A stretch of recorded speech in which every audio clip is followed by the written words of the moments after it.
Andrew, Cheers, brother. cheers. Different kind of cocktail. Different. Definitely different. Cheersing to life in a different way. Yeah. Here we are in the jungle. Yeah. It's been a journey. Yeah. It's still going. Still going. It's still going. Yeah, man, and you're about to embark on, you just had a child 4 months ago, and now you're about to birth another child. Big day for you. Yeah, we're heading up to Aldea, which is the eco village of the future, as we call it. Mhm. We're going to do a nice little land ceremony, a little blessing, ask for permission to develop on the land, and I'm just really excited to have some close friends come up from the community and to really set the tone for what's going to be a pretty big development and big move in our life. And of course, respecting the lands is number one in our books. So Yeah. Congratulations, bro. Thanks. That's big. And I'm excited to have this conversation with you because obviously we've been close for a while. So I've been witnessing your your not just transformation, but the transition, transportation, the transmutation, and all that. So, for those of you watching this or listening, Andrew and I have known each other for almost probably 20 years now. Easily 20 years. Yeah, so early 2000s. Early 2000s, yeah. So back in the Toronto Nightlife promotion days, when we had ZRF and you had Mystery Promotions, we were promoting parties in Toronto. Yeah, those were the days. Those were the days. It's funny. Sometimes people ask me, do you ever miss your old life? And yes, we've had some amazing moments and some great parties and some highs and lows. And I wouldn't ever want to go back to that, or I wouldn't want to try to recreate that now, because I feel like what we experienced in Toronto nightlife in the early 2000s, definitely, when our nightlife scene just really started to first develop. Yeah, that before was bottle service. Before bottle service, when people used to go out and dance without phones, and there was no social media. I feel that we lived through such a unique, special time in Toronto nightlife and entertainment that it happened. We helped birth it, we enjoyed it, and it's gone. And, I feel like that old guy now when I'm back in Toronto, I walk down King Street, I'm like, these youngsters, they don't know what nightlife used to be like, and walk down the street, we say, oh yeah, that used to be Atelier, now it's Shoppers Drug Mart, and that used to be Maison, and now it's Nobu Hotel, and I'm sure it's same for you looking at what used to be Cheval or for sure. Any and other all places. Of Richmond Street just completely condos now. Yeah, and I remember back then they used to say, oh yeah, this whole area is going to be condos one day, and we're like looking around at like thousands of people on the street. We're like, that's not happening. No, it's not going to happen. Sure enough, the man had a plan, and he sure executed. And, those were such amazing moments, and really to be a part of creating a scene and a community. And we didn't know we were creating a community at the time. We just thought we were throwing really awesome parties and having fun. But now, fast forward 20 years later, actually. You never thought of it like that? No, it's the first time that we come to think of it. Now that we do build community together, like conscious community. That's it. Wow, but we were creating community back then. Like we had people who would come to ZRF parties who were so loyal that they would say, like, I don't go out on Saturdays, so I can come on Sunday. And we'd see them on the Thursday, on the Friday, on the Sunday, and what's cool is how they evolved with us, like from promoting, it was then Century Room and Blowfish and Maison and Atelier and Hammam, and our clientele kind of grew up and matured with us. And now it's like our clientele are now potentially buying a home in your community, coming on my retreats, hiring me as a coach, so it's interesting the evolution of our careers and our community and how we're still servicing them and providing them with events, but just in a different way now. So I would love for you to share a bit about your journey, about how you went from being in the nightlife, doing all that you used to do, and what was that, sharing your journey to, give people an idea as to what inspired you to make the move to Costa Rica and now create all that you are here. Yeah. So, well, talking about the highs and lows of nightlife, my nightlife started when I was 16 years old, when my parents moved me back to Cyprus from Canada, and I didn't know that. and yeah, it was definitely a transition. I went to a private school there, and it was definitely a great different look at life for me. But there you didn't have an age limit to go to clubs. Okay. Clubs were, you were drinking at 15, 16, even 14-year-olds were drinking at the clubs there. Okay. So that was my first taste, and that's where I actually threw my first party, was in Cyprus, and that's where I got the bug Oh shit! for the nightlife bug. And then came back, and of course a couple friends I had a friend that was like bussing at Jet nightclub way back. If anyone knows that, it's way back there. But for me, like, I was in the rave scene a lot, and obviously going to your events, and when the highs of nightlife and partying, I feel like it's one of those things that people need to go through. It's like you find your freedom on that dance floor, and you find your social dynamic and how to relate to people on a street level. So for me, that was my highs, was finding, like you say, community and people to be with, and find that social game. And then, of course, along the way, I didn't really have a huge education background. I went to school for hospitality and tourism for 3 years, and that was it. Everything I learned was just through experience, marketing, branding, event production, and everything that goes into. So all that experience was a huge high for me as well. But again, nightlife, over the 15 years that I was in it, deeply going out 3-4 nights a week, it was a destructive side to it. And that destructive side caught up to me in 2016. I was the director of marketing of a pretty big company called Unique Hospitality that owned multiple nightclubs. Shout out Maddie and John Samaras. Yeah, thank you guys. Big part of my career, and I always look back on that fondly, and a lot of the experience I got was because of that. But again, like, it got to the point where it was just so highly destructive because of the addictions that I picked up. Drinking 3-4 nights a week led to cocaine use and all this stuff. And I just woke up one day and I was like, if I don't stop this, I'm gonna die. It was like literally the hangovers were 3-4 days, and the first 2 days I couldn't even leave my house. Wow. So what triggered that? What had you want to put coke up your nose or get wasted? Like, what was that for you? And the reason I ask is because, and again, not comparing or whatnot, but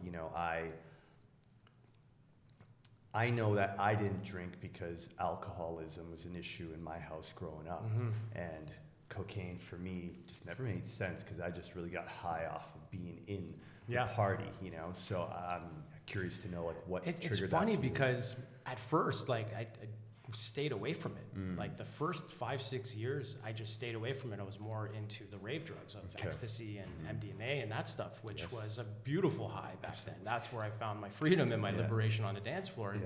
And, a lot more happiness came from it. Obviously, there was a come down from that, but I can't even pinpoint the moment that I can't even remember. Someone actually did ask me that, and I can't remember the first time I did it. But it was one of those things, like, as soon as I did it, it just hung on. And the one thing, I have an addictive personality. And that's still to today, like with other things. Now that I haven't drank booze in almost 3 years now.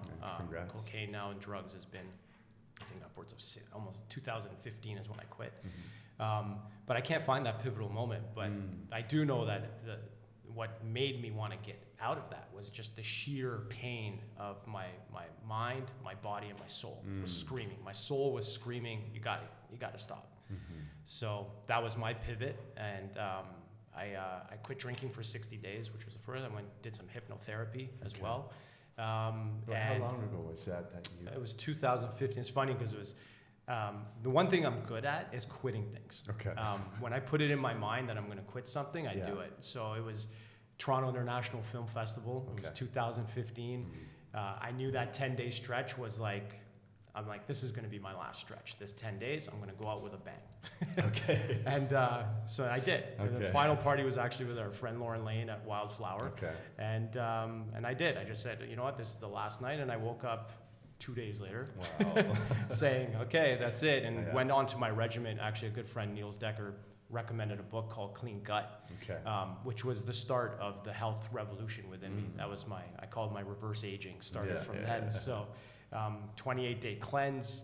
By day 14, it was the greatest I had felt in years. And I was like, I never want to go back to feeling the way I used to feel. Okay. Quit drinking for 60 days. But the biggest spark was what really catapulted me into the journey I'm in now was Stacey and I were in our honeymoon in Thailand that same year, a few months after I quit. And she had started bringing spirituality into the house, yoga, meditation. She was reading books on psychedelics, and the DMT molecule was one of the books she was reading. But at that point, I was going through my process and wasn't really paying attention to the book she was reading. And we were in Thailand, and she had met a friend through a friend, and we were at dinner, and those two were talking. I was talking with someone else at the table, and the girl goes to Stacey, "Hey, would you like to do some DMT?" And Stacey's like, "Oh, you got it?" Well, Stacey's sure, why like, not? and Stacey at that point was like, DMT for dessert. so she had. That sounds like such a Nosada thing that would happen. I know. So, hey, what are you doing after dinner? Some DMT. Want to join me? Yeah, let's do it. It does sound like such a Nosara thing for sure. Oh man, but no one's really asked me here yet though, so I'm waiting for that now. Okay. So we ended up going back to the girl's house, and Stacey looks at me. She's like, "You're gonna do this too?" And I'm like, "Sure, why not?" I'm one of those guys that just like, I'll try anything.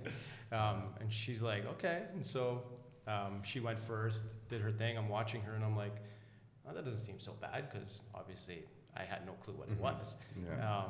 And then it was my turn. Yeah. And the girl was like, it was chunga, so it was like in a pipe. Okay, that's real deal. That's the real deal. Yeah. So she's like, take in the smoke as much as you can, and if you can, take in more. And I, of course, from my nightlife days, I was a good smoker. Went hand in hand with drinking and smoking. So I went, and I took in huge, and it just like blast off, like just, and I was just like, what is happening here? This is insane. And like after I settled in, I was like, wow, this is incredible. Like, and that was that journey. I met a spiritual being on that journey. It took me, I saw some solid gold pyramids, and they were chanting and beings. I was just like, it was the most beautiful experience to this day on my journey. It was like, and that was my awakening. And so and even Stacey says it to this day, like if it was the one spark that changed you, was that. And I came back out of it, the realization was life is just not that serious. And I was like, because I was so like controlling, and I wanted to control everything. I needed to know what was happening in the future, and that was it. That was, of course, because you're a Leo, alpha, male entrepreneur. 100%. I feel you, brother. One day apart. One day apart. Andrew and I, one day apart. So we get each other. And I often say that my Bufo experience has been the most beautiful journey of my life, because I actually got to be with God, got to actually see what is, where do we go, where did we come from. And while on the topic of DMT and Bufo, there will be an episode or a full podcast talking about that, because these are such sacred. Chief Phillips doesn't. I was at this event on the weekend. He said, "Stop calling them psychedelics. They're sacraments. You know, these are sacred medicines that allow us to go beyond this 3D world to connect with those other dimensions, so that we can see like this human existence is just a blink in our soul's journey." Exactly. That's a whole other podcast in itself. So let's get back to DMT in Thailand. So you have this beautiful awakening moment. And that was it. I stayed on the path. Obviously, the layers, and at this point, obviously, this is where my ego comes into play, and I start, all the layers that I'd built up with alcohol and smoking, and now was when we were transitioning. I was transitioning out of the nightlife scene, and I was like, I had started the Tomorrow Today community with Stacey as a festival first in Jamaica, where I got inspiration, because we did festivals together. We started Digital Dreams Music Fest, and I started Exodus in Las Vegas, so I had that festival experience. And then what actually inspired Tomorrow Today was when we went to... Because Tomorrow Today is cultural, it's wellness, it's arts, it's empowering talks. I mean, there's a lot of layers to Tomorrow Yeah. Today, which is what appealed to me about it. And what inspired, because you're doing music festivals, some of the biggest DJs in the world, and now you make this jump to a wellness cultural festival in Jamaica. So Yeah. what inspired that? Yeah, so I always thought of the festival as one-dimensional, which was music festivals, because that's what we were used to. Yeah. So Jamaica was, we got invited down by Kevin Burke, my partner in Jamaica, to go check it out because he had been inspired by the BPM festival. So at that point, this was pre-Awakening when we had gone down there, pre-my, and so the intention was to go down there and look at it as a music festival destination. I didn't know that. Okay. And but we realized after that trip it wasn't going to happen because they had like a noise ordinance in place, so you couldn't play music past 12, and if you had to, you can get an extension till 2. And I told Kevin, I'm like, party doesn't start till 2 at BPM, so it's like there's no way that was happening. But then after that, me and Stacy went on a trip to. I don't think Ralph Matty got that message. No, I don't think so. He was trying to keep pushing past 2. Shout out to Ralph Matty. Yeah, buddy. Matty on tour. So then we were actually on the same trip, Further Future. Yeah. We went to the desert for Further Future. It was like a Burning Man style event, festival. And what really inspired me was that they had the gastronomy tent. They had a wellness area. They had the speaker stage, and they had 2 music stages. And I was like, wow, this is incredible. And I just remember this fact that I heard on the trip in Jamaica was that Jamaica was the original hippie destination of the Caribbean. Oh, cool. And so at that point now, Stacy was fully into her yoga and meditation. I was dabbling now too. I was doing yoga, and I was like, oh, okay, I think we got something here. And that's what really inspired to go to Jamaica and create a more cultural, holistic experience. And in 2017, it was born. We did a 1-week festival. It was quite the journey because my first 2.5-3 years of Awakening was rough, like really, really rough. Because I was just literally stripping away all this ego and layers. Getting into the shadows. Yeah, and the universe was literally like, this ain't gonna come easy for you. You're not gonna utilize a holistic wellness, sacred experience to just make money. You know what I mean? And of course that ego was at play, like, oh, we're doing this to make money, and you know what I mean? And, but at the same time, we're helping people, and it's like, that's that battle, that tug, which we can, a whole other topic, that tug of war with, I want to make money, but I also want to help people. So, but the universe was like smashing us with rainstorms for the first year. It literally rained the first 4 days. It was insane. And it was like, it ain't going to come easy. And next year it was, again, rainstorm the last 2 days. And then state of emergencies in year 3 as well, like in Jamaica, and it was just causing people not to want to board the planes. It was just crazy. I'm just like, okay, I'm getting everything thrown at me. And 2017 was like the big year where the universe literally said, I'm taking all your money as well. And because at that point we were doing Exodus Festival, so I positioned the festival to be like, okay, I know I'm going to lose money in the first year. It's typical with festivals. You have a 3-year projection. You're going to lose in the first year, make it up in the second, and start making in the third.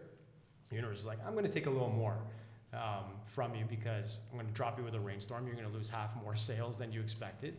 So that was a big hit. And then, of course, when I came back, I was thinking, okay, I'm going to have some money from my other festival in Vegas, Exodus. And of course, the ticketing company decides to rob about 15 promoters of their money. Wow. And that was a major hit. I'm just like, okay, I'm just getting crushed in 2017. But what most people, like I look back on it now, what most people would say is, that was the worst year of my life. I look back on it as the most transformational year of my life. It was the most pivotal because that was when I was at my bottom, and it was like, it's time to build yourself up, trying to build the new person that you want to be. Right. And it's like universe had to strip you away from everything and have you get to that point where you had to really dig deep. Yeah. And it was, and that was it. And then in what really was my big transition into the space of really going and doing the deep inner work was meeting Peter Opperman on the same trip we were on in Oaxaca, Mexico. That was the deepest I'd ever gone in meditation in his Future Self workshop series that he did. And that was it. Then I did his program and just had to rewire. Yeah, we were accountability partners. Oh yeah, we were. So yeah, and we just had to, that whole program was just rewiring and reprogramming everything that I was. Letting go of those old stories. And That's and it. what I love about Peter's meditation, because I did his meditation on New Year's Day, 2018, we were there? Yeah. Yeah, 2019, because 18 into 19. 18 into 19, yeah, because I had moved here in 18 and then came into Oaxaca. You know, we exist in different timelines, right? And that future self, that future version of you, that's made the choices that are aligned to who you want to be in your true soul's calling. That future you that's made those choices exists in a different timeline.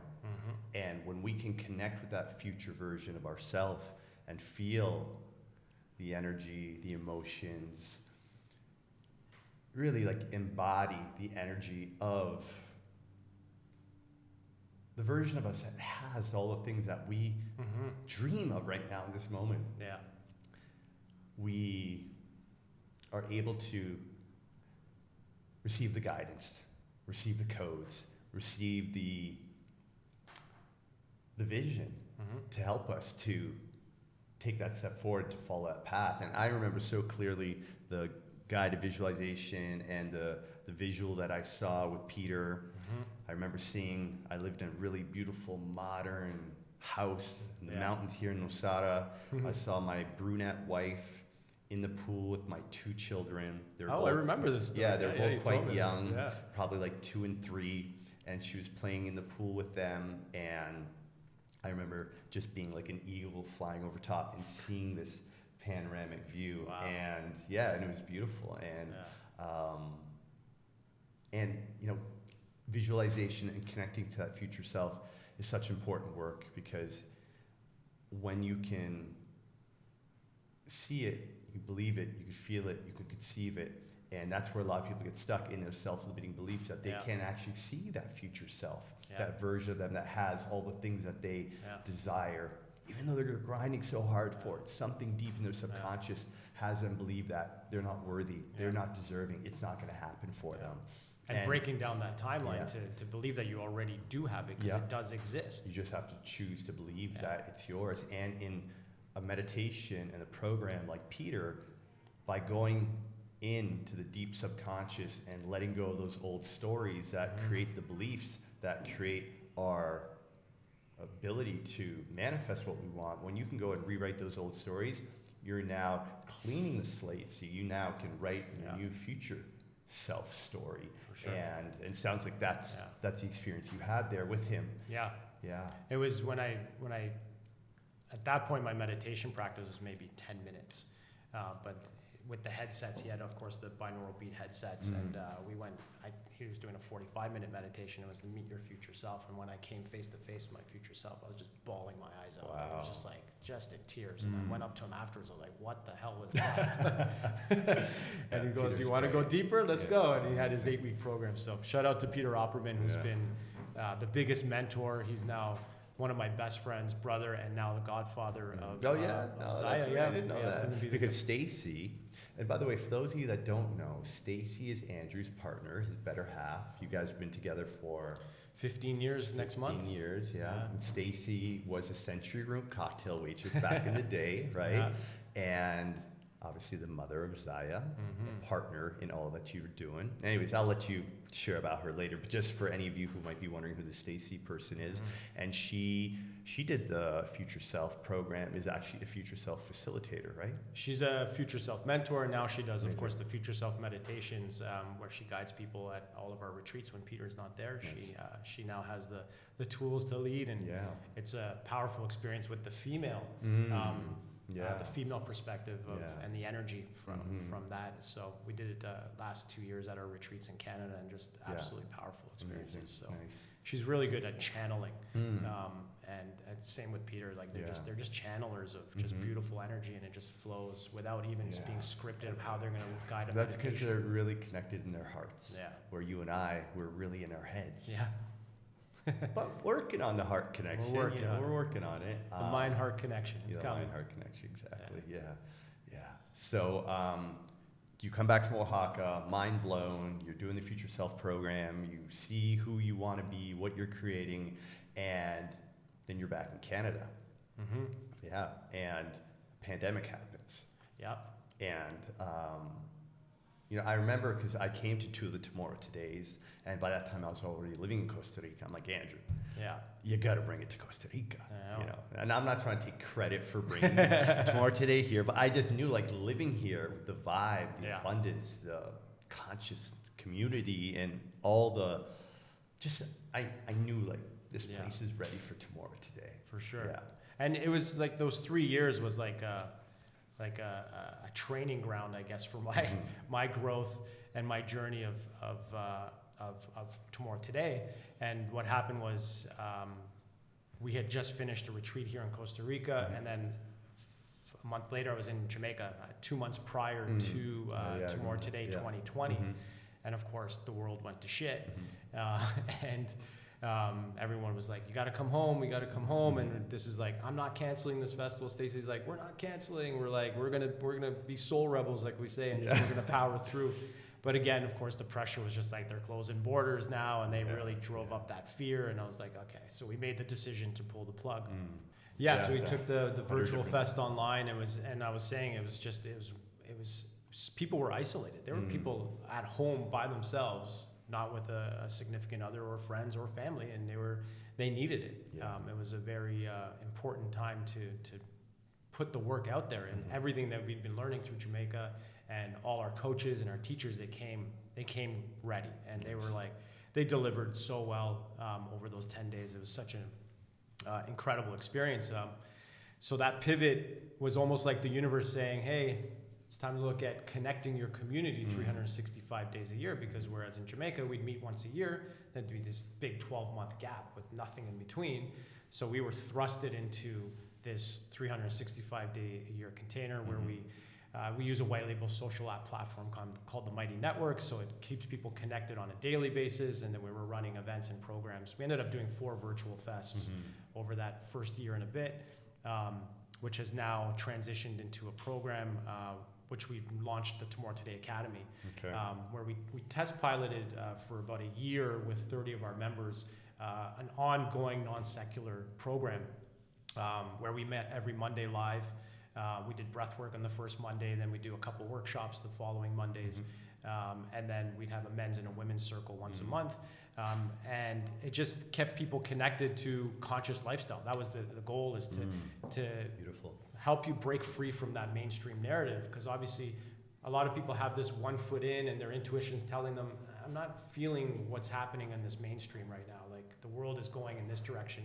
My intuition's guiding me somewhere else. So we've created this platform where people can really find that community to be 100% living a conscious lifestyle. Slowly, obviously, we're not trying to rip them out of there, because obviously what my awakening was quite rough, as I was saying, and it's a nice gentle way of bringing people into this conscious lifestyle. Yeah, and that's super important, to have community to connect and support you 100%. Through the journey, because for many people, who might come on one of my retreats and they have this big shift in perspective, and they realize, okay, I don't want to go back and go out every Friday, Saturday, get wasted. I don't want to go back to that lifestyle. Their fear is, but my friends aren't going to understand me. Like, I'm not going to be able to hang out with my friends because they're into that lifestyle. They're doing certain toxic behaviors, whatever it may be, that just don't feel good anymore. And that's why I often tell people, like, there are online communities like Tomorrow Today, like Summit, like even Burning Man, like a lot of these big events, and many coaches have online communities that you can join, because when you're going through your transformation and you're feeling resistance and the dissonance is there between you and your friends. Or pressure from friends and family. Yeah, it can be very lonely, it can be very confusing, and that's why to have community to tap into, to be with people who share the same mindset and beliefs, is really what gives you the strength to make that hard transition, because you're unraveling 30, 40, 50 years of who you are, and letting go of that identity, letting go of those habits which you've carried for so long. They're ingrained in our neural pathways. Like it's just how we're programmed. Absolutely. And that's why moving to Costa Rica, Nosada made so much sense, because having Chris Hawk, having Lindsay, having friends like Fern, and like there's a handful, up to about a dozen really great people here in my Nosada community that welcomed me, that supported my transition, and that played such a big part. So for any of you going through a life-altering journey and transformation right now, find your community, find your tribe, and just count on them. Ask for help. And that was the big thing for me when my awakening process. I didn't have community. I had all these friends that were like, but I was in Jamaica most of the time. I didn't have community. And now that I see this birthing into this academy and seeing like people coming to our retreats, like last year at our Tomorrow Today Dream Camp in Algonquin, there were 20 some odd people there that came by themselves. And I was like, wow, that's such a beautiful thing, because they were just like, I can't hang out with my friends anymore. I need to find community. And it's the number one most important thing to do in this work, I believe, is the community is the integration and making it part of your lifestyle. And I think a lot of us, why we moved down here was to be fully surrounded by conscious community. Like we can get our conscious community circles in Toronto. It's a little bit of different of a dynamic because we got to make appointments or go to this retreat or go to this event and to connect or go to dinner with them. It's always making appointments. Here, it's just the way it is. And it goes from using tools to actually embodying the work. So that's not that, oh, I have to remember to meditate anymore, or I have to, remember to dance to stimulate my divine feminine. It's like, no, it's like we dance every Wednesday because that's what we do, and it's just a lifestyle, so it's about finding those people who are aligned with your values, with your beliefs, with your perspective, that support who you want to become, and transition to that lifestyle so you're fully embodying the tools and the modalities that have helped you make the shift, so that it becomes seamless, it becomes effortless, it just becomes the new you, the future self. Life is just like a meditation here. It's just we're flowing, and it's so at ease. And obviously, not everybody can move to the jungle like us in a whim.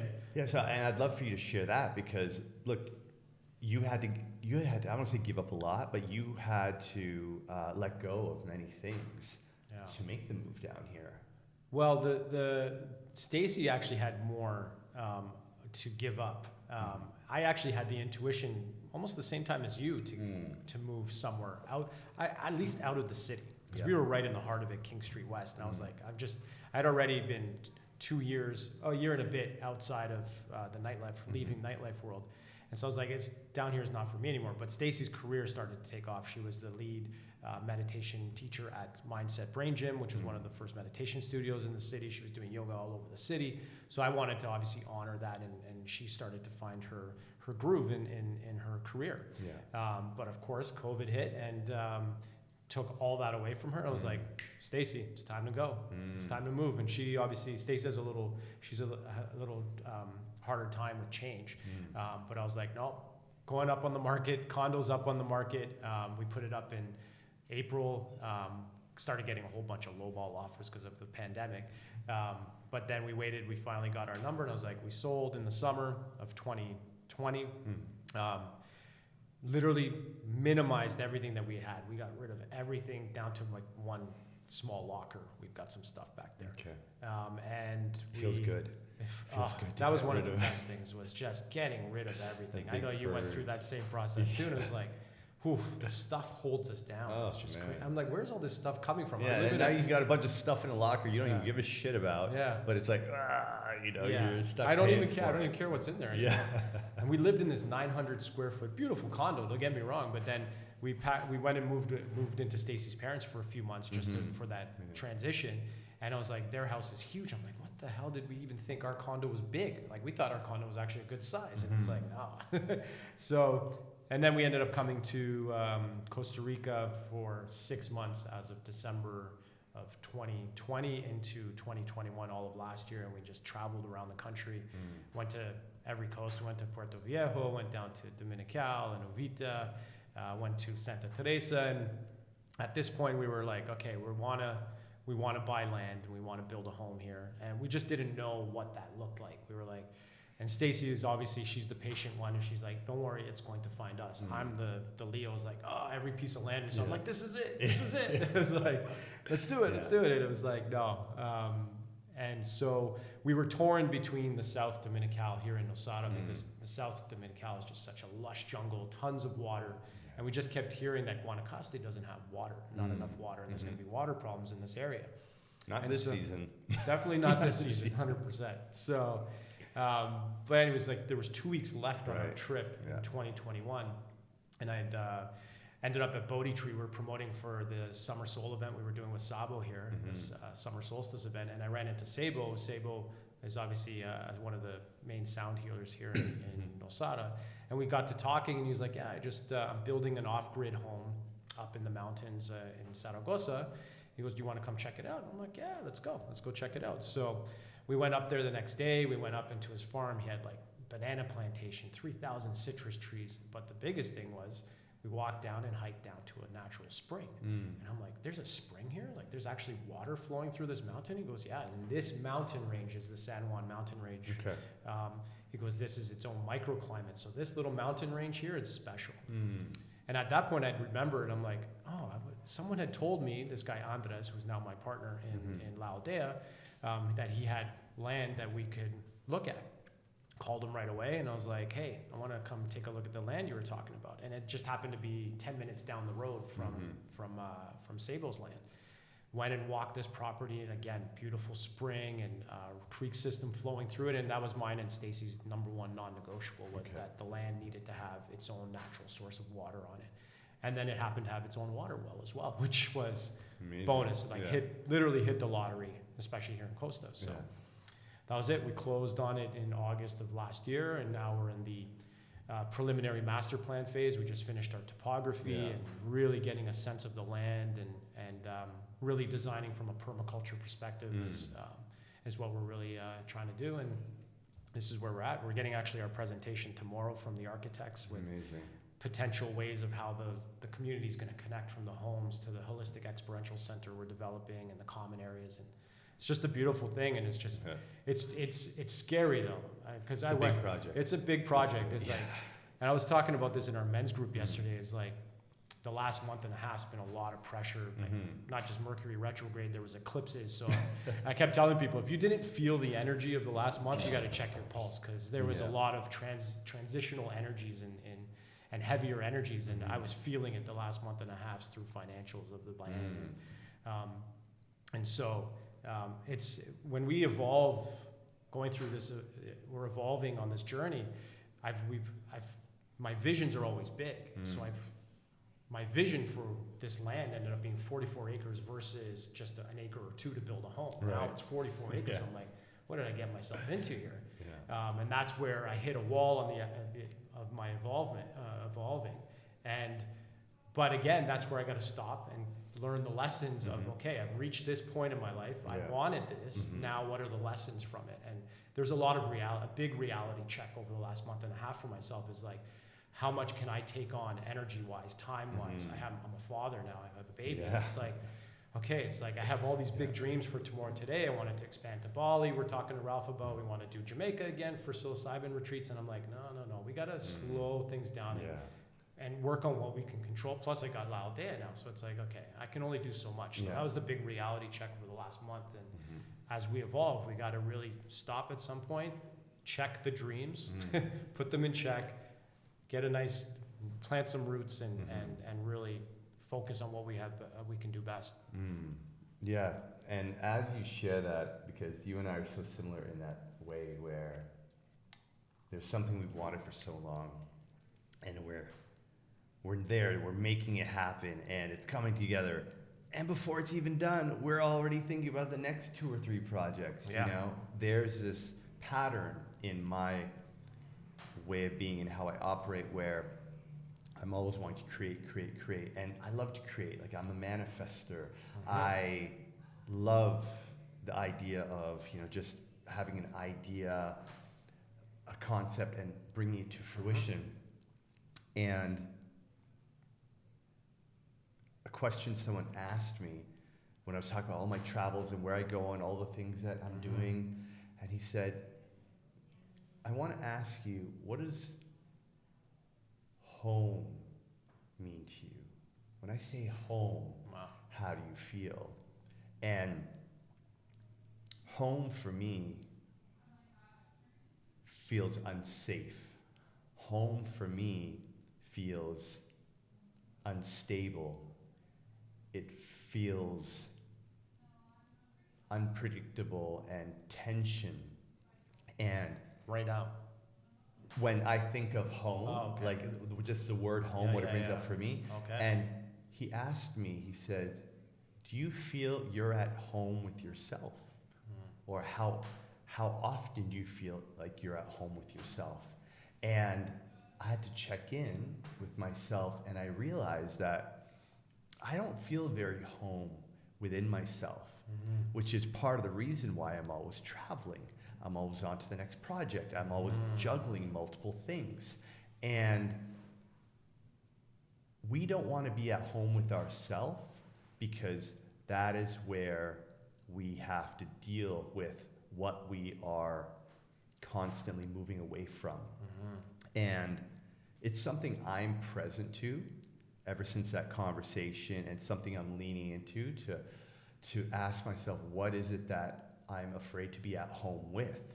So I throw the question to you, because you and I are very similar in many ways, from obviously our career path. We've had our own vices, and we're both creatives, both manifestors. So with all that you take on and all the ideas and all that you're creating, what are you afraid to be at home with? I gotta close my eyes for this one. Home right now is unsettling, just because we have been nomadic. We don't have a home. So it's definitely been unsettling, and especially now that we have Zaya. Although home is where the heart is, and she has brought so much joy to wherever we're living. Home, it's just a box, right? So, and I think Stacey, we're always on that. Like, it didn't really matter where we were, as long as we had shelter and we were happy and grateful for our home. But home, again, it's we're both Leos, and it's, where is it that we just are content? Like, I feel like this insatiable thirst to just keep creating, and not focusing on what I do best. So yeah, I think that's... And there's a difference between creating and keeping busy. Exactly. Right? And when I also ask about home, when I speak about home, I speak about what home felt like during my childhood. Because it's that feeling of instability and a lack of safety that caused home to feel uncomfortable for me. Because for now, at the moment, I love my house. I just fully renovated my home. I've stayed here in Costa Rica longer just so I could hang out in my house. Like, I really love being at home now. But even when I'm in my home, I'm not at home with myself. And the reason I ask you is because, again, many parallels, many similar behaviors, this busyness that we are constantly activating within us.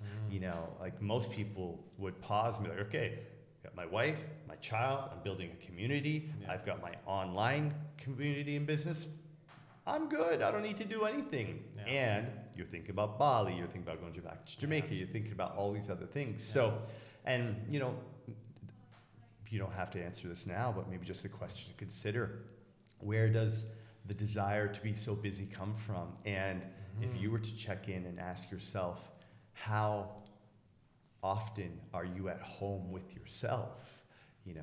Maybe leaning into that answer and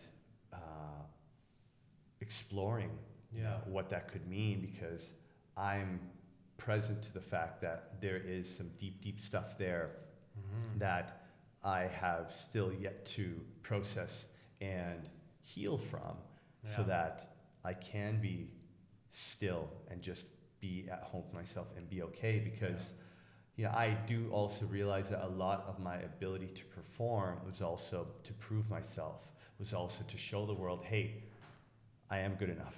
Actually, look how great I can be. Look at my fancy club. Look at my beautiful restaurant. Look at my, fit body or whatever it may be. So a question for you to contemplate on your own time. And just something that came up for me as you're sharing all the different things you're going through and working on. I think for me, like, there's this desire to just help people. I think I did feel helpless at home growing up. It was although we got everything we needed at home through my mom and my dad, we had everything, we were raised great, but there was obviously the turbulence. My parents were always fighting, and my mom and I don't have the greatest relationship, so there's definitely some mother wounds there of the unsettling of being at home, and my desire to not just help people, but also curate and to create a family like me and Stacey, or a conscious family, and breaking the old karmic blockages, the karmic patterns that we have in our lineages. Like my mom's side of the family has some deep, deep depression on her side of the family. And so it's important for us to create this new way of living and being from the family unit onto our community, and helping as many people as possible on this path. And I think my desire my Leo in me is always like, I need to create all these things and create this ecosystem, is where it keeps me stretched too thin. And so that was my realization over the last month and a bit, that I need to bring it in and really take my time and energy, and really turn it into a currency, and focus and really focus. I just got to get focused, more focused. And and take care of yourself so that you're bringing the fullest, most empowered version of you, because you and Stacey are leaders in your own community, and now you're going to be leaders in your physical community, and that's a lot to take on. And I acknowledge you for your leadership. You definitely inspire me. From becoming a father to what you've done tomorrow today. The Aldea community, definitely something that I aspire to create as well. So I acknowledge you for that, and proud of you. And thank you, man. It's beautiful to see you make all of this magic happen. And I feel that there's probably some people listening to this or watching that don't know what a conscious community is. So obviously it's something we're very familiar with because we live in one, and we've been following and paying attention to these different communities that are growing up all around us. But can you share with us a bit about what is a conscious community, and what are some of the unique elements of the La Aldea community that someone would want to know about? Because when people come on one of my retreats, they're like, oh my God, I could live here. I would love my life to be like this. Could life be like this every day? And I'm like, yeah, it can be. There are communities all over Costa Rica that this is life. You get up, you do a group yoga session, everybody has breakfast together. There's, I'll have you share what your vision is for La Aldea conscious community, so people can understand, like, you can leave the city. You can leave wherever you are and be a part of a real community. I think people can find it in the city for sure. It really does start with you, consciousness, and your awareness of what do I want in life? Like, how do I want to live my life? And if you look at your surroundings and you see that, I have all these amazing, what they call amazing friends, but it's like, a lot of times are my friends cheering me on. You know what I mean? And if you look to your friends, be like, you achieve something, but they're not really cheering you on. If actually recently we had a community member say that her father just had a heart attack, and she went in and she realized that her new community, the conscious community of Tomorrow Today, was there for her so much more so than her lifelong friends. Just little examples like that. That's conscious community. It's people that actually are living from the heart.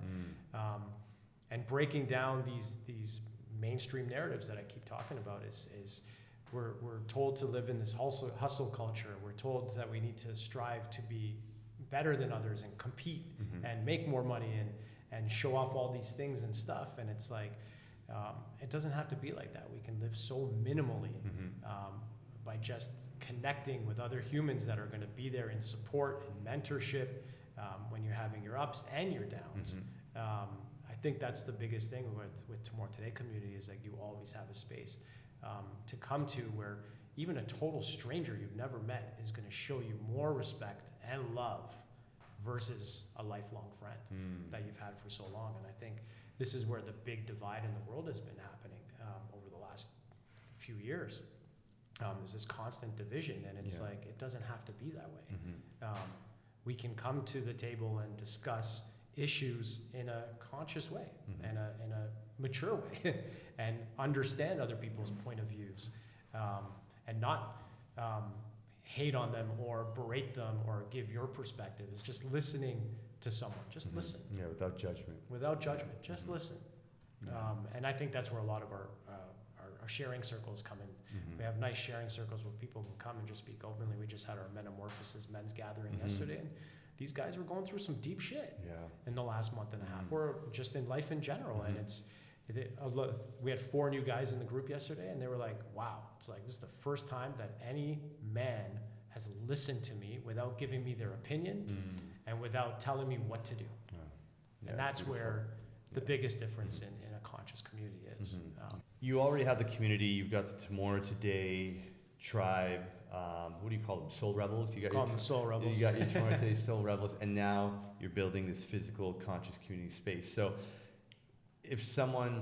imagine it's we're future selves right now, and we're 3 years down the road, we're pulling up to the Aldea gates, and we're coming in and you're giving me a tour. Walk us through, what would someone expect to see in the La Aldea community? You would walk into the first space would be you'd walk into our boutique little welcome center where you'd be greeted by our family. We're not gonna have any staff there. Everybody's family members, number one, whoever's there. And then you'll be welcomed by this beautiful lounge pool area overlooking a beautiful ocean, 5 different beaches, 360-degree views of Samara, Guiones, Garza, Pilata, Ostienal, San Juanillo, beautiful peak at the top.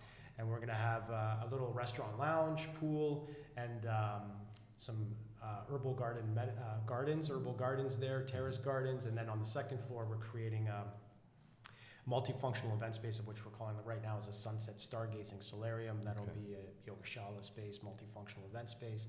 And then there'll be about 20 homes, lots, that will be going on sale for people to be able to purchase their own slice of jungle paradise and build their own home with 2 home designs to choose from as well. That'll seamlessly bring the community together.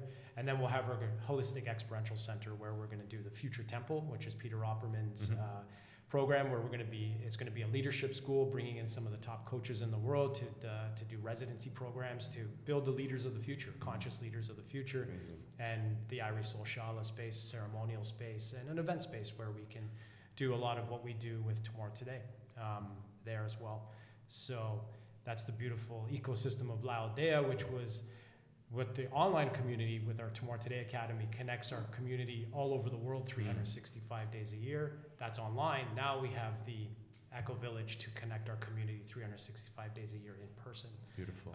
So it's a beautiful complement to our festivals and retreats that we're doing. So this Tomorrow Today ecosystem now is, okay, I live in this academy or this online space, and I feel like going on a trip here to Jamaica or Costa Rica, which we're doing our festival, I believe, in March of 2023, bringing the full Culture Fest back, and then of course Dream Camp in Canada, which is a kids camp, which is tapping into our inner child, which is a beautiful experience that's coming up in August. So we just feel like we have this incredible ecosystem, conscious community that people can tap into at their own pace, no pressure to jump into any programs or go on any trips. It's just a safe space for people to come in and really meet good people in the world and coaches like you.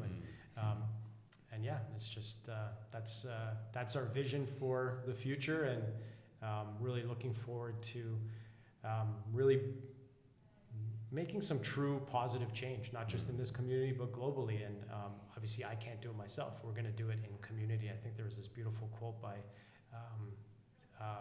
Thich Nhat Hanh, who just passed, saying that the next Buddha is not going to be an individual person. The next Buddha is going to be community. Oh, I love that. So that's what I really look at and be like, hey, that's, and the beauty is there's multiple communities that people can tap into and get what they need in life. So love it. Yeah. Amazing.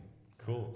Well, and again, I acknowledge you for your leadership, for your vision, for making this happen. You know, I've probably met 24 people over the last 4 years who've talked about building a conscious community.